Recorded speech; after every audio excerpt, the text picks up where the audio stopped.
पशुपालक मित्रांनो, ह्या जनावरांना उन्हापासून संरक्षण करण्यासाठी आपल्याला काय हवं असतं? एनर्जी हवी असते.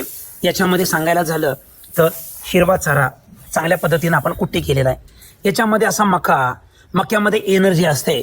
मक्यामुळं दुधाचं उत्पादन वाढतं. पण काय होतं, दूध उन्हाळ्यामध्ये कमी होतं. यासाठी दुधाची लेवल टिकून राहावी यासाठी आम्ही नेपियरचा जास्तीत जास्त प्रमाण म्हणजे वाढवतो.